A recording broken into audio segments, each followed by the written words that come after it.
My Weird Writing Tips by Dan Gutman. Pictures by Jim Pelot. The first thing you need. Okay, what do you think is the first thing we need to write a cool story? The title, right? Right. Wrong. Oh, I knew that. How are you going to come up with a title if you don't even have any ideas? No, the first thing you need is a setting. A setting is the geographic location where the story is going to take place. That's easy. You can set your story anywhere in the world. Chicago, Tokyo, London, or out of the world. You could set it in outer space. You could set it inside a shoe or in your mouth. Use your imagination. So let's say you chose the inside of a mouth as your setting. That's a little weird, but there's nothing wrong with weird. I can vouch for that. The main character. The next thing we need for our story is a main character. No names yet. We just need an individual that we might find inside a mouth. A tooth, for example, or a tongue, a germ maybe. That's it. Our main character is going to be a germ. Let's give our main character a name. You can call him or her anything you'd like. Since you're not here sitting with me as I write this, I'll call him Germany. Germany the germ. Or Jeremy. That's catchy. The goal or problem. In every story, the main character always has some kind of a goal he's trying to achieve or a problem she's trying to solve. So, what kind of goal or problem can we give to a germ in somebody's mouth? Maybe he wants to infect the body. That wouldn't be very nice. Maybe he wants to take over the world. That's been done a million times. Maybe he's a nice germ. Maybe he just wants to meet a nice girl germ and settle down with her in the back of the mouth and raise some bacteria together. Can germs produce bacteria? Let's worry about that later. For now, in the idea stage, anything can happen. Germs are bacteria. I found that out at the library. Can you possibly be any more boring? Secondary characters. Okay, let's continue. Jeremy the germ isn't going to be the only character in the story. There have to be at least a few secondary characters to interact with the main character. Secondary characters can be completely invented, or you can base them on people you know. The way they look, the way they speak, the way they burp all the time, whatever. Jeremy's girlfriend has to be one of the secondary characters, of course. Maybe a talking tooth can be another. How about a uvula? Do you know what a uvula is? That's the thing that hangs in the back of your throat and looks like a punching bag. Uvulas are cool. Okay, we have our characters now. Let's back up for a moment. Remember, our story is going to take place inside somebody's mouth. The main character is a germ named Jeremy. He wants to find the girl germ of his dreams. There's also a talking tooth and a uvula in the story. Now, how do we begin? Start with a bang. When I write one of my books, I always try to start out with a bang. I'll tell you why. I have a short attention span. If I open a book and the author doesn't grab me on the first page, I lose interest and close the book. That's just the way I am. And I think a lot of kids feel this way too. So we need to have something happen right off the bat that is so captivating that the reader will be dying to know what happens next. How about this? Jeremy is minding his own business when suddenly there's a giant flood. Mouthwash comes pouring into the mouth. Jeremy is swept away. He's clinging to a tooth, the talking tooth, of course, for dear life. The mouthwash stings. Ouch! Oh, the horror! Hold on, shouts the talking tooth. I'll save you. That's exciting. If I picked up a book and on the first page a germ got swept away and was almost killed in a tsunami of mouthwash, I would want to know what happens next. So, what happens next? Jeremy somehow survives the flood, of course, because he's our main character. It would be weird to kill off your main character on the first page.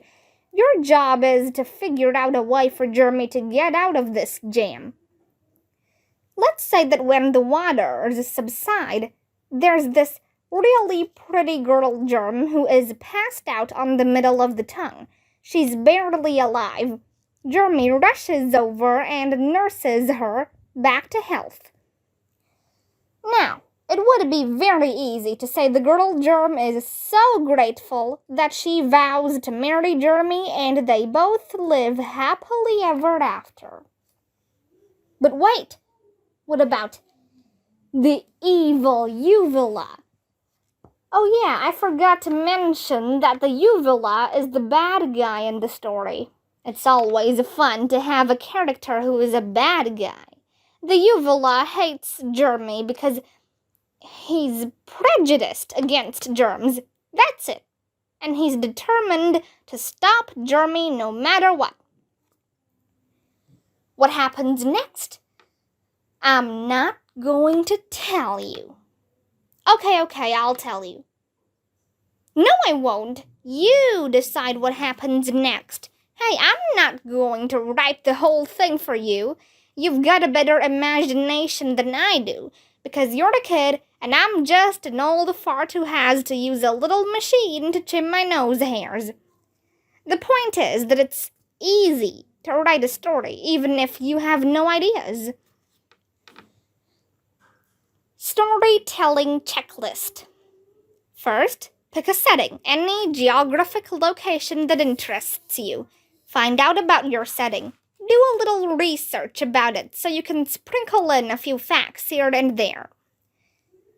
Think of a main character that suits your setting. It doesn't have to be human. In fact, it doesn't even have to be alive. Do a little research to make your story come to life.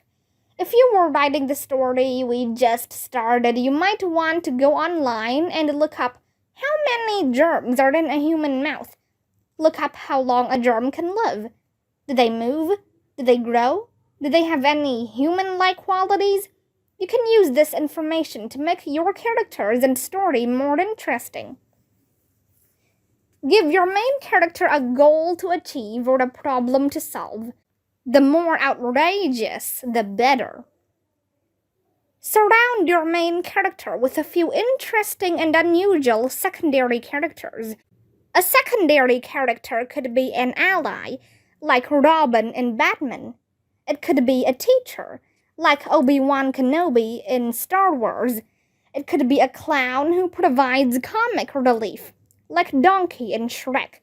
Or it could be a villain, like Dr. Evil in Austin Powers. Actually, bad guys are the most fun to write, I must admit. Start with a bang. The first sentence in your story needs to grab the reader's attention. Have something unusual, unexpected, or amazing happen. Next comes the most important and fun part. Let your imagination go wild. And just like you started off the story with a bang, try to finish with one too. It doesn't always have to be a happy ending, but it should be a satisfying one. Better yet, a surprise ending. Blow the reader's mind. Writer's block. It happens to everybody. At some point, you're going to get stuck. You won't know what should happen next. What can you do about it? Here's a little trick. have something bad happen to your main character.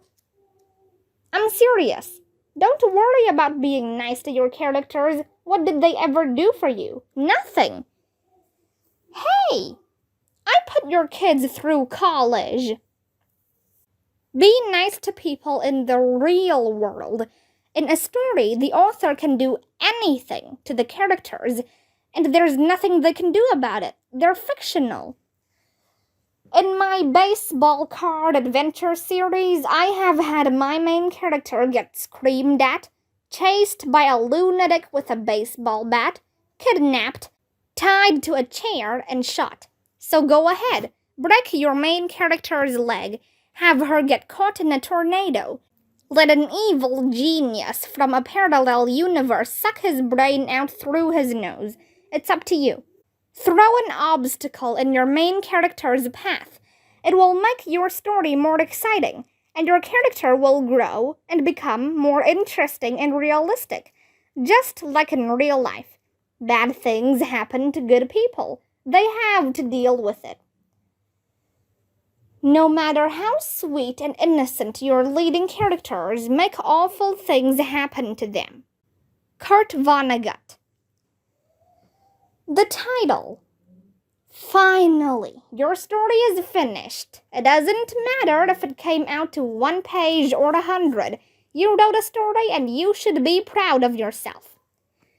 Remember a few pages back when I asked you what was the first thing you'd need and you said the title? Well, now is the time to come up with a title. Think of an irresistible title that people will be anxious to read. The Adventures of Jeremy the Germ. Jeremy falls in love. Jeremy mouths off. Germ warfare. Weapons of mouth destruction. Whatever. Try to keep it short and descriptive. I once wrote a book about a kid who was a Hollywood stuntman. He was always falling out of windows and getting set on fire. To this day, I think it is my best book. My son Sam told me I should title it The Stunt Kid. I ignored him and titled it Johnny Hangtime. I told Sam that Mark Twain didn't title his book The Kid Who Floated Down the River on a Raft. He titled it Huckleberry Finn. Sam replied, "You're not Mark Twain." He was right. The book didn't sell very well. I should have titled it The Stunt Kid. So now you know how to write a story even if you have no ideas at all. And you know what? You don't even have to wait for your teacher to give you an assignment. Just write a story for the fun of it. You may come up with something great. You may be the next Dr. Seuss. You may be the next J.K. Rowling. The best part is that when you write a story, you're in charge. You, and only you, get to decide what's going to happen to those characters.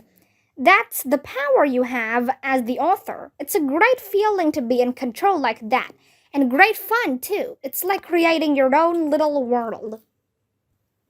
If there's a book you really want to read, but it hasn't been written yet, then you must write it. Toni Morrison. You're going to hate this part. Okay, your story is done. What should you do now? Go to Disney World?